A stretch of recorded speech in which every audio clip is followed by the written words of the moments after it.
আজকে আমরা 2025 পরীক্ষার জন্য আরও একটা প্রশ্ন দেখব, যেখানে দেখব ষষ্ঠ শ্রেণী পরিবেশ বিজ্ঞান প্রশ্ন। পূর্ণমান 50, সময় রয়েছে 1 ঘন্টা 30 মিনিট। দেখো, সঠিক উত্তর নির্বাচন করো। 1 গুণ 5। গ্রানাইট হলো এক প্রকার আগ্নেয় শিলা। পরের প্রশ্ন, উষ্ণতার একক কোনটি? আমাদের উত্তর হবে উষ্ণতার একক হলো যেখানে কেলভিন। লব্ধ রাশি কোনটি? উত্তর হবে ক্ষেত্রফল। লব্ধ রাশি। ফুসফুসের রং হলো উত্তর হবে কালচে গোলাপি।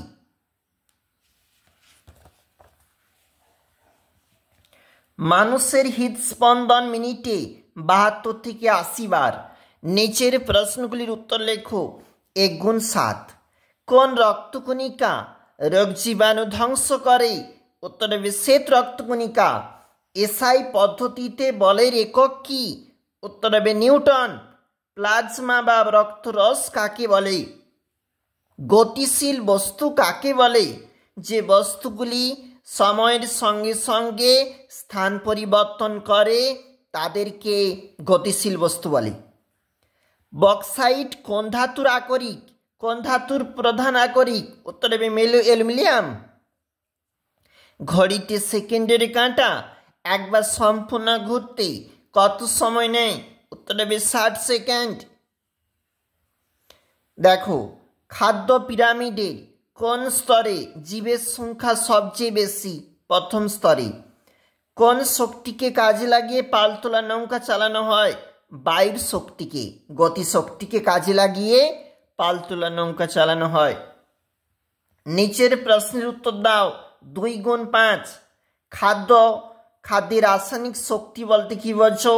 ফুসফুসের কাজ কি?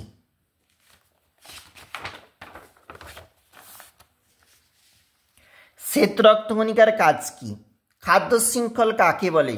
মানুষের হৃৎপিণ্ডের লম্বচ্ছেদের পরিষ্কার চিত্র অঙ্কন করো এবং পরিবর্তিত শিলার ব্যবহার লেখো। নদীর বাঁধের তলদেশ চওড়া করা হয় কেন? 3-4টি বাক্যে উত্তর দাও। 5 গুণ 3। দ্রুতগামী ট্রেনের কাছাকাছি দাঁড়ানো খুবই বিপজ্জনক কেন? পেট্রোলিয়াম তৈরির পদ্ধতির বিবরণ দাও। আয়তন ঘনত্ব কিভাবে নির্ণয় করা যায়? বার্নৌলির নীতিটি লেখো। এসআই পদ্ধতিতে চাপের একক কি? ফুসফুসের 3টি সমস্যা এবং তার লক্ষণ উল্লেখ করো। আমাদের দেহে রোগ সংক্রমণ কমাতে কি কি করা দরকার?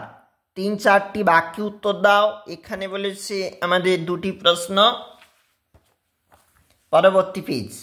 মাপনী চোঙের সাহায্যে কিভাবে অনিয়মিত কঠিন বস্তুর আয়তন নির্ণয় করা হয়?